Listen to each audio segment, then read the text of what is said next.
All right, no screwing around today. No screwing around today. We mean business. And we hope you had an awesome weekend.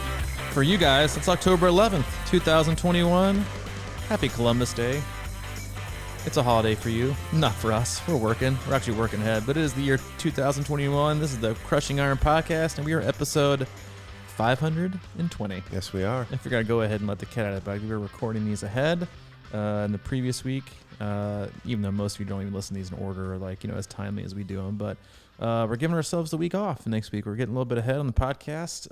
We got in a good groove last week. And first off, even though the race hasn't happened yet, congratulations to everyone who got Ironman Texas out of the way. Yeah, nice job out there. We're really awesome job. But we'll cover that when we come back to our regular scheduled program and doing our podcast on time. But we're always on time. We come to you twice a week. We always have. We always will until you hit 1,000 when we both retire and walk off into the sunset. Hobbling away in our senior citizen life. If it's your first time tuning in, welcome. We appreciate you giving us your time. You have a lot of options in the triathlon podcast universe and just podcasts in general, so we appreciate you giving us your ear today. We cover it all. We cover swim, bike, run, specific podcasts, which is what we'll do again today. We'll do race recaps, race previews. We'll have the occasional guest, but for the most part, Mike and I sit back and relax as coaches, best friends, and athletes. Have an open, honest discussion about what we're going through, again, as coaches and athletes ourselves, what our athletes are going through. We both work with a wide range of athletes all over the globe. And then we also will hop into our Facebook group and our community in there, which is Crushing Iron Group, if you want to search and be a part of that. A lot of awesome information in there, and if you want to educate yourself and just trying to figure things out and ask questions, no such thing as a dumb question there, because frankly, if you get a sarcastic answer, I have a short leash. I yank people in 2 seconds. It's like I don't even have a leash. I have my finger around the collar, and I just kind of give it a little choker. But it's a lot of awesome people in there who will give you all their info and knowledge. So use that, and the wealth of that community is what we also we'll kind of take the vibe from that to talk about things on the podcast. But that's it. We have no agenda. We have no sponsors. No, we do have an agenda. That's keep you happy and healthy, but we don't have sponsors. We don't have ads. We just want to share our experiences, give you some kind of express the information and the wisdom that we've had over the last long time, 10 plus years in the sport, a lot of collective knowledge and a lot of collective pitfalls and successes between both of us. And that's what we hope to share with you in a general way. We're not experts. We're not professionals. We've just been doing this for a while. We've seen a lot of it. And that's kind of one of the things I touched on in the email that I sent out to our team on Monday was, the success of every athlete that we have should be a collective success for the team, because we learn, all of our coaches, we learn so much from each and every athlete, whether it's the guy in the 9 hour, the guy or girl in the 9 hour range doing an Ironman, or the guy or girl just trying to make it to the finish line before the 17-hour mark. You learn a lot from every single person. And while some people have different goals athletically that could be really high, and some people are just trying to make their way to the finish line before the cutoff, you still learn a lot, and you learn a lot about people, because that's what coaching is. It's people management, and it's load management, and it's managing stress, which is something that takes that you have to get a lot of practice in. So the more you can practice it, the better you get at it. So if we can give you some info today, which we will, this will be kind of part 2, I guess, of our how to not suck in the off season series. But core micro goals, we did micro goals swimming last week. Yeah, swim focus. Today we're going to do, which I hope I didn't make you guys too hungry. You didn't go on a cupcake bender after all the cupcake sprinkles talk that we had in the swimming podcast. But today we thought we would move forward and do some cycling chat. I do want to say, before we get into the cycling and micro goals and how to attack things in the off season, that I got in the pool again this morning. I set my alarm. I got up and drove to the pool. It's something I'm committed to doing, hopefully for the long term.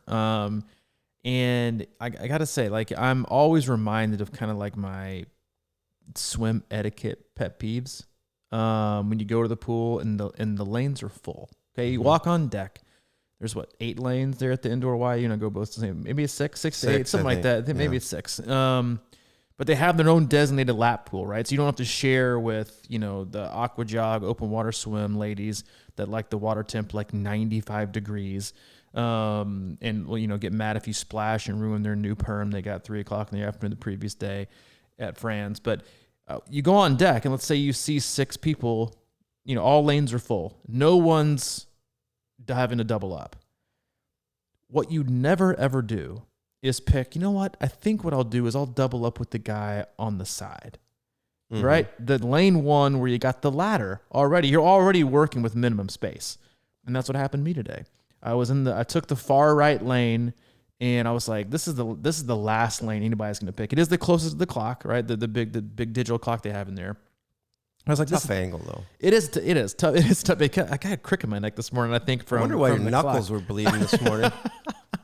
And so I'm swimming. I'm through like 1200, and to be honest, my arms are already about to fall off. I got weak noodle arms right now. And this guy, I come down from the other end, and I look down the lane, and you see what every swimmer doesn't want to see: legs, just standing there. And I do my usual. I don't stop. I just go to my side. I know what to do. I don't circle swim. I just swim on my side of the lane. And I was going to make sure that it was obvious. I'm taking the lane rope side. You can deal with the wall and the aluminum ladder. I'm not dealing with it. But who picks that, right? You have 4 other lanes that are wider with no obstacles. Why pick the far lane? And then I found out why. He was good. Oh, really? Yes. He got in, and well, at least for the first 50, he was keeping up with me. And I was like, I see what you're doing. You're looking for a little comp today, baby. You're going in, you're like, you know what? I was like, come on, dude. Trying to get back into it. And so exactly, I'm trying to get back into it, and this guy was making me feel like weak sauce. So you know what I was committed to doing? Staying in longer. I was like, you're going to get in after me. You know what I'm doing? I'm staying longer. I don't care if these arms fall off and I can't use it for 2 weeks. I am not getting out before you. So about maybe 100. I had like 100 left. And he goes, all right, man, all yours. I was like, it's all good, man. I got like 2,000 left. I'll be fine. I'm thinking, thank God. I can't wait for him to get off the deck of the pool because I can't wait to get out of here. But I need to use the handicap chairlift because I don't have the arm strength to take myself out of the pool. You think he was sizing you up, huh? I think he was sizing me up. He was wearing a Speedo. He had, he had a shaved head, a beard. I used to have that vibe, so I kind of respected it. But then I was like, man, he kicked a lot. Anyway, just don't pick the side lane. So for future reference, if you're in the pool and all lanes are full, the minute you see somebody walk on deck, you know what you should immediately do? Butterfly. Oh, even if you can't do butterfly well, try butterfly. You might drown in the process, but that's fine. You'll drown in a lane all by yourself because you won't have anyone. You'll walk on deck and you'll be like, I'm not sharing it. Or strap on your paddles and swim real wide. And people be like, you know what? I don't feel like losing any skin today. I think that's what I think I'm going to pass. I'll choose lane over here, or I'll just stretch up my arms for, 25 minutes until the next person gets out of the pool. Yeah. I wonder why they don't, because do you think they race in there? Probably not, right? I don't know who would race in there. I don't think so. Kind of a weird, they don't have. It's kind of like a pool dungeon down there. I love it because it's designated. No, I do too, but it's hard to get out of that pool. Like that's a weird ledge thing for me. A weird ledge. Oh, you don't like the aluminum lip, like they got the drain. Yeah, it is a little bit tricky. Like getting out of you don't want to step on it because you might slip. Right. Yeah. And but my question would be, I guess, is in those kind of pools, why don't they just make like 10 lanes? Well, they didn't have enough space. It didn't look like. Well, I mean, smaller lanes. If you can share them, why can't you just, like shrink them down, and then nobody really have to share? You'd have like 9 or 10 lanes open. It's actually not a bad idea. I'm sure, though, when they think of it, they're like, you know what? We anticipate people racing in here. We better make these regulation size. And then, you know what? No one ever races in there. New ropes. That's right. These aren't regulation. But we had regulation. We talked again. Last week we went through so much for getting right in, man. Yeah, so much for getting right in. We were talking about swimming and that. But this is important stuff for you to know this time of year, especially. But last week we talked about swimming micro rules. I went through kind of you asked me a lot of questions. We kind of did like a little deep dive into swimming and the strokes and pacing yourself and things to work on during the off season. And I think today would be another, as we move into cycling. A lot of people, this is another great time of year for people to focus on cycling. A lot of people, it is their weakness. It's something they just don't like to do, or it's kind of the same thing that people, the same relationship a lot of people have with swimming or running is, I don't like it yet. I'm not sure if I just don't really like it, or I don't like it because I don't feel like I'm actually getting any better at it. And that's why I don't get better at it. And I think one of the biggest things that every athlete could work on, and this is the last thing any of you want to hear, because you want to hop on and smash it out 5 days a week on Trainer Road or Zwift and chase, KOMs on Strava. And while that has a place once a week, is like right now you should be building, going back to more dessert talk and make you hungry again today, you should be going for the cake, baby. You should be doing a lot of aerobic work. And that is like, that's something that every athlete needs more of.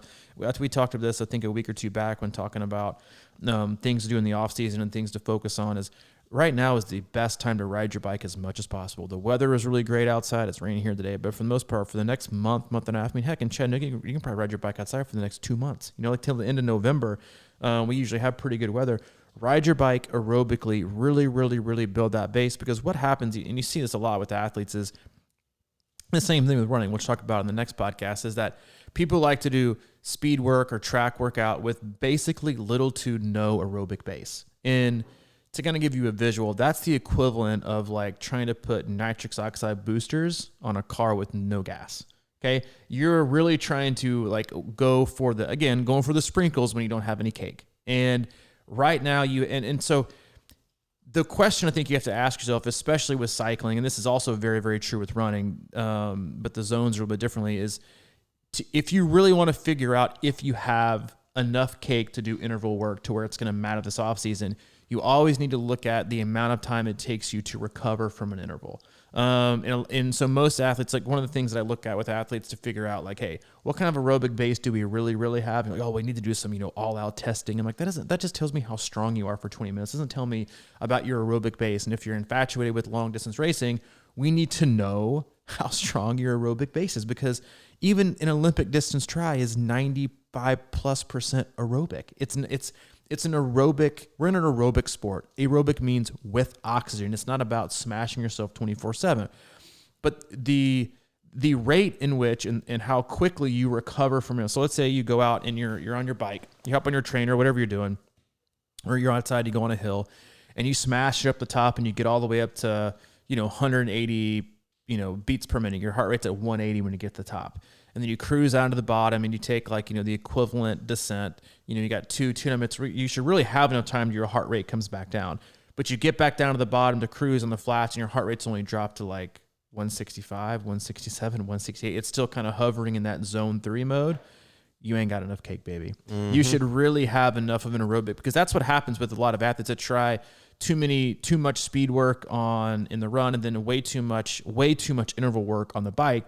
And we've talked about this before, like when for example, because we're focused on cycling today, a really good, I think, test, if you will, and it's not really a test, it's just kind of like to getting a good perspective of where you are, is a 1 hour workout where you warm up fairly easy. Again, zone 1, zone 2. And again, don't assume where you are with your heart rate and your power. Just do it. And then you can figure out the rest later. So you're going to warm up for 10 or 15 minutes in what feels like zone 1 and zone 2. So for you, that would mean what? It would mean aerobic breathing, right? So breathing in and out of your nose, it should feel like painfully easy. Again, this is where most athletes make their mistakes, is because the minute they jump on their bike, they're obsessed with average power. Mm-hmm. And if I start off at 130, what's going to look like once it's uploaded to Strava and Zwift and all my other things? People are going to think I'm not getting stronger. And then what's that going to say about me? Like, people work way too hard in their warm-ups and their cool-downs to only not be able to work hard enough when the meat of the workout comes in their intervals. So let's say in zone 1, zone 2, your easiest 10 or 15 minute warm-up, let's say your average heart rate is around 130. That might be your zone 1, zone 2 rate for the day.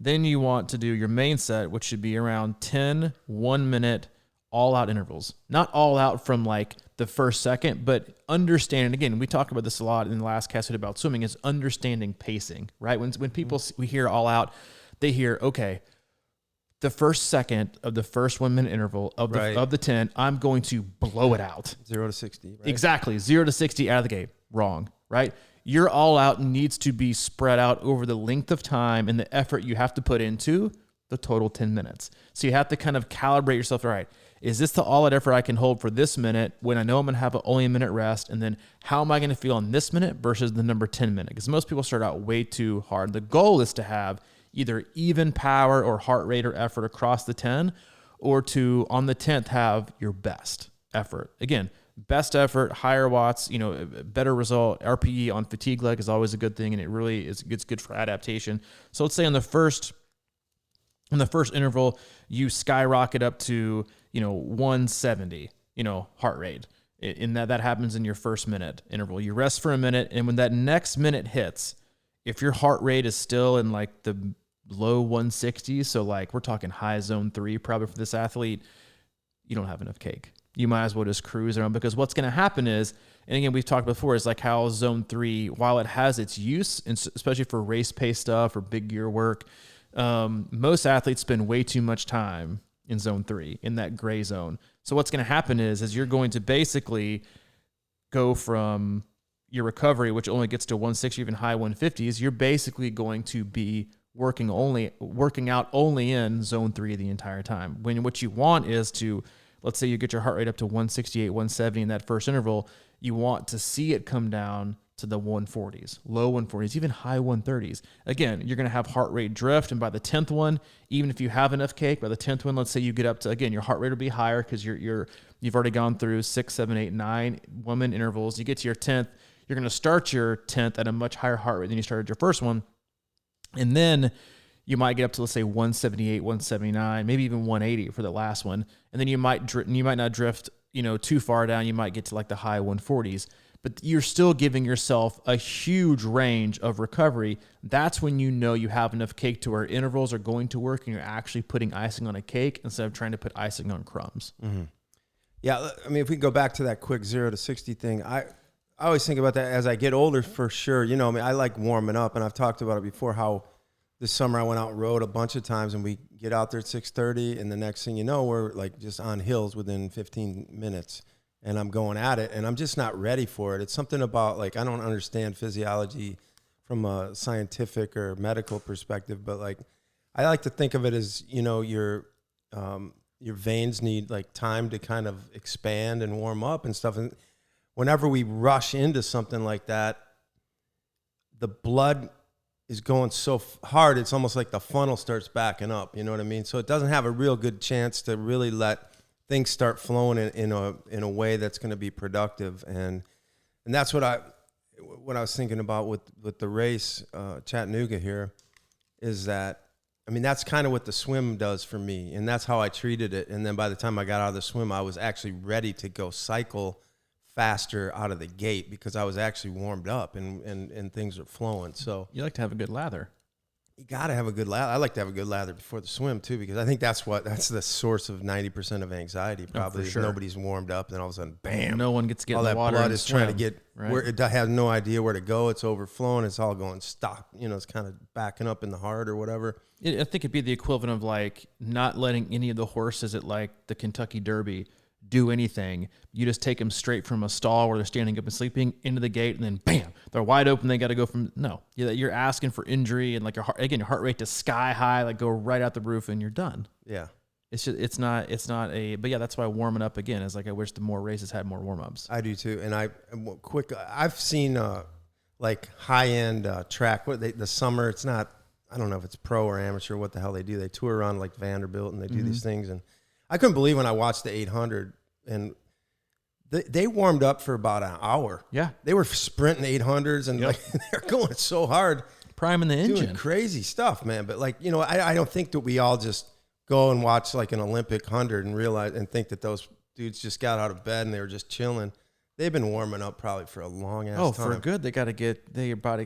It's got to get loose. It's got to get warm. They got to do some pickups. They got to do some, short, probably 10, 15-second intervals for them is like the whole distance. But like, you know what I mean? Like, They need to get prime, and they have enough fitness to where it's going to make them do better at even a short distance, even like the 800, because they're going to know what they have. And I think you always have to like calibrate your feel for what you have and like remind yourself about what feels like what.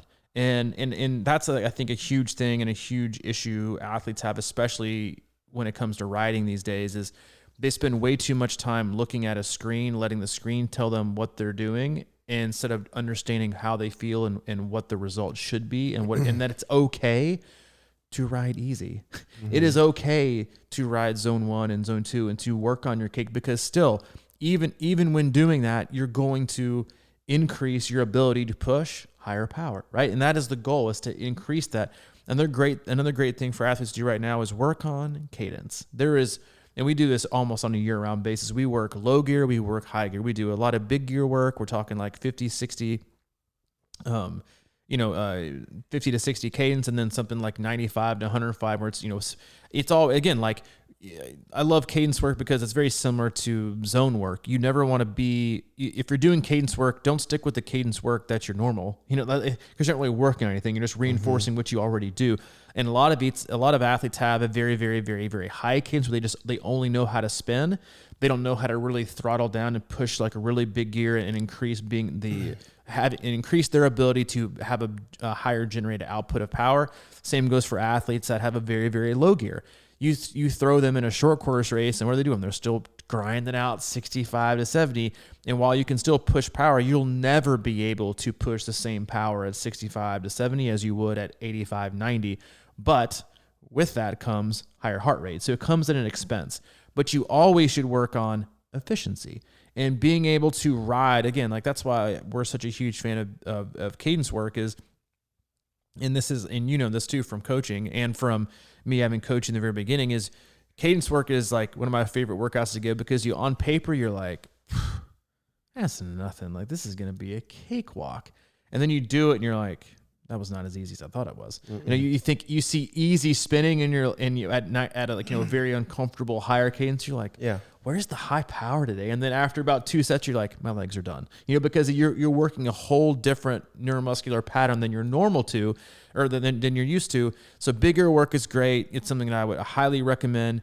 Doing like even some up and downs, doing bigger work where you're really, and again, bigger work is where I would start with because you can get some good, like deep strength work, especially if you're an athlete who struggles on the hills or has like a hilly race coming in the future, but also really forces you to engage the full pedal stroke. And what it also allows you is doing it in slow motion to where you actually can feel I consider big gear work like weight training for cyclists. You're just really having to grind it out to where you're pushing hard, but and it's going slow up to where you can actually think and feel about going the entire 360 degrees of the pedal stroke because you have to pull up on the back end 180 degrees with your calves and your hamstring and your glutes in order to get it back up for the other side. It's a great thing to do. It really, again, works on efficiency, but also is great for muscular endurance. And then the other end, say you did another great workout that I love is like 1 minute big gear, in like a, easy zone 2 effort, cadence of like 40 to 50. Then the next minute, cadence of like 95 to 100, 105, something that's like, a 10 cadence, 10 above what you normally do. Incredibly uncomfortable. Yeah, even though that's what I see on the race course a lot, and it looks really uncomfortable because people aren't used to it. Exactly. Like, so they're not used to having those, like, you change up and go, wait a minute, and your legs are spinning faster. You're still doing maybe even less watts, but it's more painful, right? But it's still, again, it's reworking things for your legs. And if you really want to be a better cyclist, you need to evaluate how efficiently you are able to do those things. Low cadence, high cadence. You need to be this time of year is a great time of year to focus on being a well-rounded, all-around cyclist. That's why, like, if you're a weightlifter and you have a natural ability, like you said last week on the podcast, is like, you deadlift 100 pounds just like you deadlift 500 pounds. But if you're a person who can just grunt their way to deadlifting 100 pounds, but it's an RPE of 8, should you progress forward on trying to just grunt your way to a 200, or should you actually maybe scale down to doing 30 or 40 pounds but doing it perfectly? Because as soon as you can do your deadlift perfectly, the next time you do 100, it'll feel like nothing because you've done your technique has gone so well and you're doing it so much better. It's become easier. And that's the same thing with swimming, cycling, and running. We talk about running economy and cycling and pedaling and pedal efficiency. It's not just about outputting the same power. It's about doing it efficiently and better and easier. Yeah. We have a lot of the high cadence workouts, and I bet I've answered this question a zillion times, but some of them will say, high cadence 120 or something like that. And everyone is like, there's no way in hell I'd keep 120.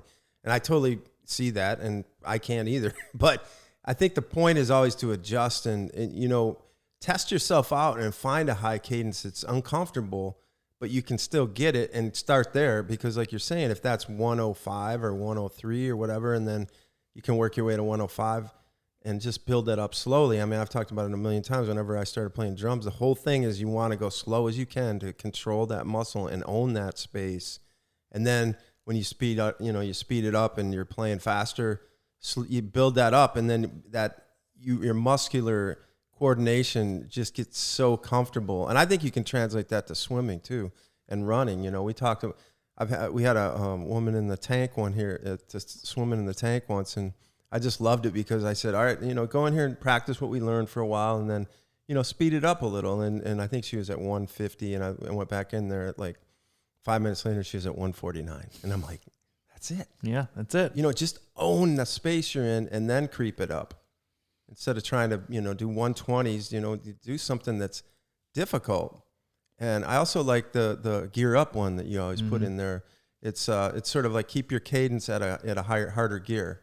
Just kind of pedal along and then just keep that same cadence with a little bit of a harder gear, because to me that's the key to cycling, is just getting able to hold a cadence at a tougher gear and being strong. I mean, and just learn how to effing shift. Yeah. Most people don't know how to shift anymore because their trainer, does the resistance for them, or the grade does it for them on whatever, virtual world they're riding in. It's like, you need to learn how to shift, and you need to learn what power coordinates with what gear. Like that is something that, and like I always talk about running and like going out and running and then guessing your first mile split based on how you feel. And that's a great way to kind of recalibrate what you know about your body by listening and feeling, not staring at your watch for the entire mile. Of course you're going to know what it is, but you're not going to know what it really felt like because you're not listening and trying to really pay attention to the sounds and feelings that correlate to an 8-minute mile, a 9-minute mile. Same thing goes for cycling. Like you need to know, if you've ride your bike enough outside, what gear takes 30 seconds before you get there. Like it's like chess. Like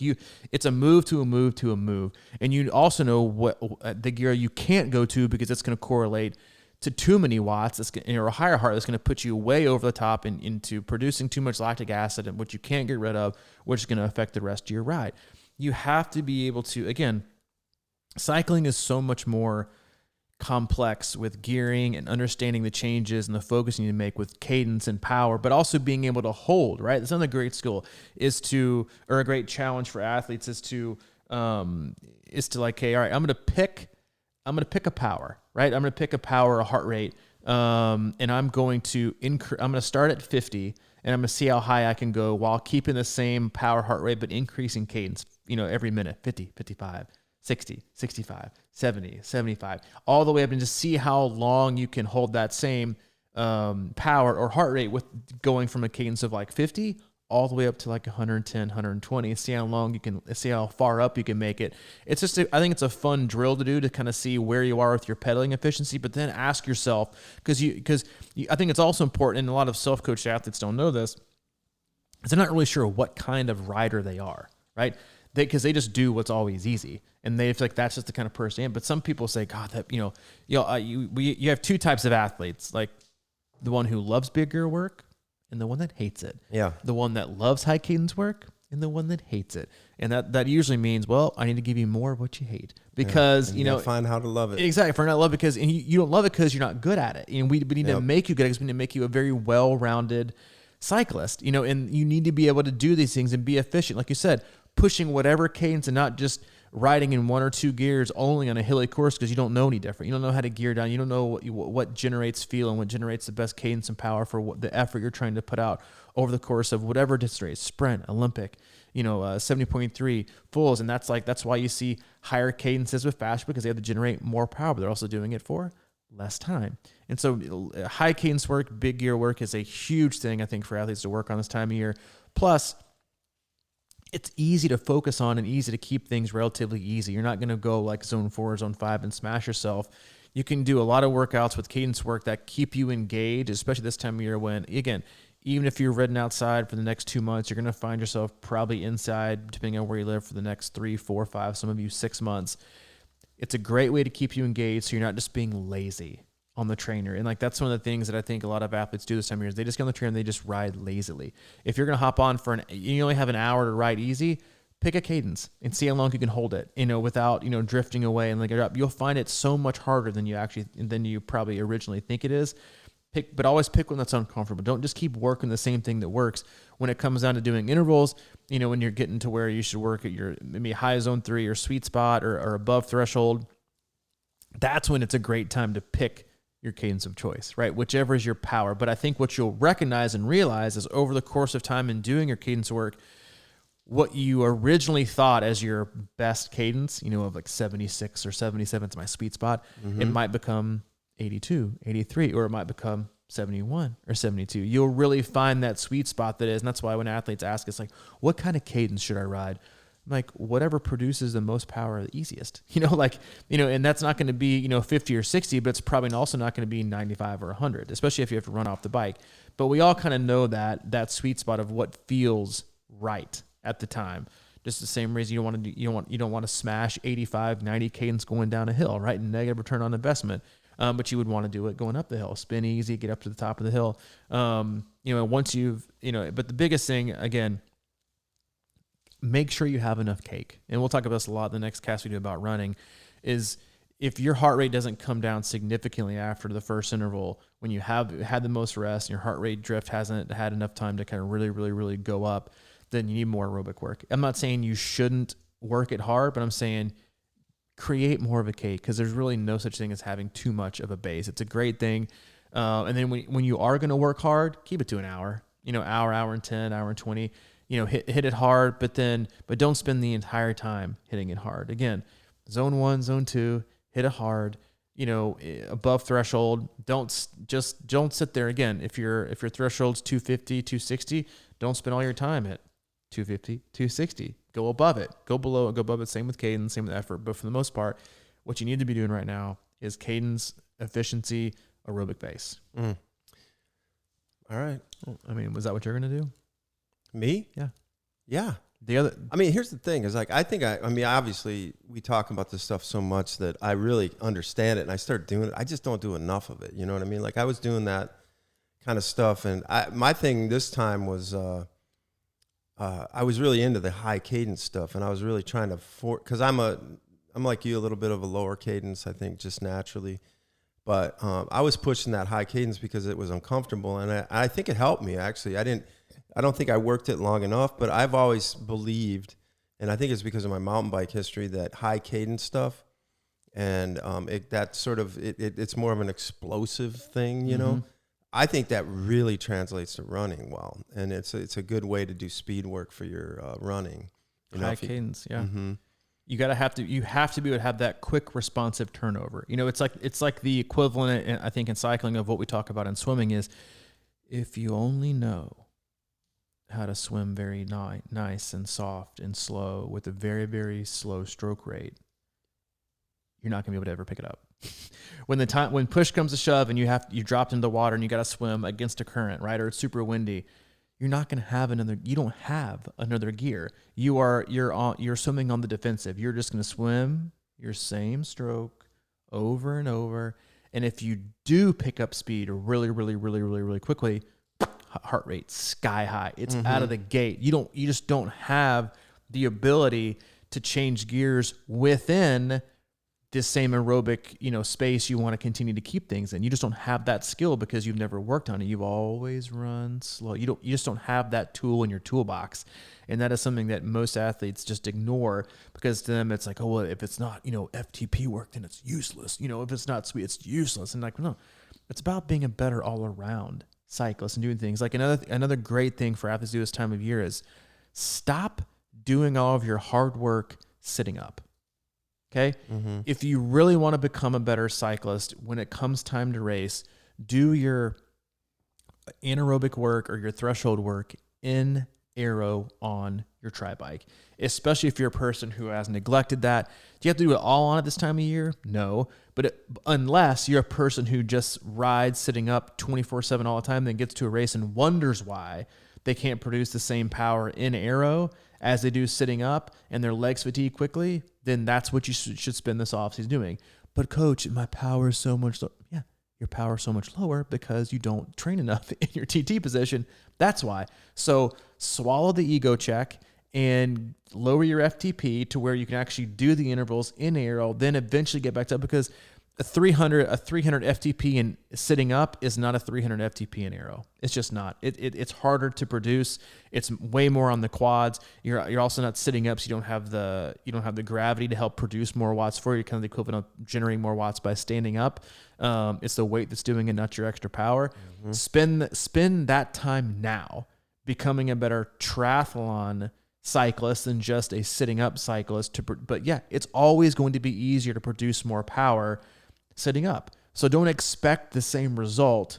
Same thing goes where you see a lot of athletes, going back to heart rate stuff, is a lot of athletes have a much easier time keeping their heart rate in check sitting up, right? When they're sitting up straight, they're sitting straight up, vertical. When you ask them to get down in aero, they're, especially if they have arm, which that you talked about this when you got your new ride. It was like if your arm pads are a little bit too narrow or narrower, obviously they're always going to be more narrow than sitting up in the hoods. It closes off your lungs, right? Because you got your shoulders are crouched in, you're creeping in, you got your elbows close in. It's harder to breathe. Your heart rate goes up. All right, so you're talking about going from sitting up a lot where you're producing a lot of power, easier power, and your heart rate's lower, but you don't race like that.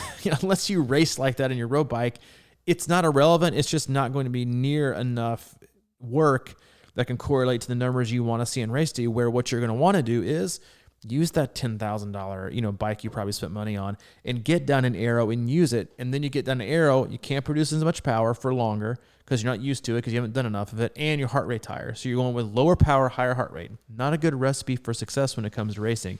You got to be on your race bike, especially, like I said, if you're an athlete who has struggled mightily with, and these are two main things you see with people who blame, who end up, running terribly or can't ever put it together on race day, is like, great examples are you probably didn't swim enough. So you went into the bike already tired. So you're not going to see the same numbers because you're already super fatigued. And then you've been sitting up or riding your road bike all year and haven't done actual specific work on your TT bike. So you're going to have lower power, higher heart rate. No wonder, right? But it's always about, I got to do more threshold work this year, baby. Yeah. Sitting up on the bike, you're not going to use to race on. Yeah. I like that. Couldn't agree more. I couldn't agree more. I mean, what I really loved was that one thing you were saying about how, you get caught in these. I think a lot of people have anxiety on the bike too. If they get out of gear, it's kind of a freak out moment, or like things like that happen. I watch it all the time, and I think I'm lucky because I had that mountain bike thing, and I'm just really, I think, naturally looking ahead and seeing what's transpiring ahead of me, and I'm kind of already digesting what I have to do way ahead of when I have to do it. But I think some people get kind of in that little box or whatever, and you see it a lot like in aid stations and things like that where people are, and I'm just kind of usually cruising through there, and I feel real comfortable about it, and I see something and I just move away or whatever. But I think, the overreaction kind of creates that sort of blood flood thing, kind of what you're talking about. Anxiety, tension. And then it's like that up and down feeling. You want to just be as relaxed as possible out there on the bike. And, that obviously means getting outside, and getting off that trainer. And like you're saying, in the aero stuff, we used to go out to Natchez Trace and purposely ride hills in aero, and it wasn't faster and it was harder, but that's how you get better in aero and flats. And, we're climbing hills that I normally probably wouldn't climb in aero on the race, but if you can do it, you can do it and hold longer on the flats and the rollers. Yeah, it's a huge confidence booster. The aero thing is it is harder, man. It's harder until it's easier. Exactly. But no one wants to work hard enough to make it easier because it's harder and it's not as flashy in the beginning. And you touched on a great point. We'll end it on that one. This is also a great time of year to, if you've got a mountain bike, you're going to check all the boxes. You're going to check cadence work because you're never cruising, especially if you're doing single track stuff. It's like high cadence, low cadence, high cadence. It's very responsive. You don't have time to think. It also works on your handling. You see, it says something that's so notable, and I've even heard athletes talk about it after races, is how bad the handling has gotten at so many races. So many people only ride inside now, and how dangerous it is that, when you're out walking the street and you see somebody walking the dog and you're like, who's walking who? Because they've got their dog is basically walking them. That's how I see people on the bike. I'm like, are you riding your bike or is your bike riding you?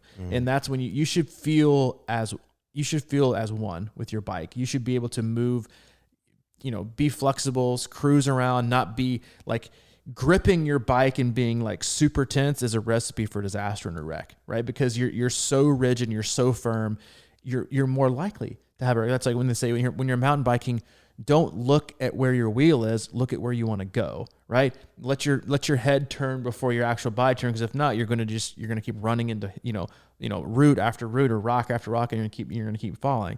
There's a lot of great ways this time of year to get out of your comfort zone and do things you haven't done before, but that's the biggest leap, right? So if you're a person that needs to really work on their cycling, do some of these things and just know that you're far enough out of from your race to where don't obsess over, but I've got to keep doing this. I've got to keep doing this.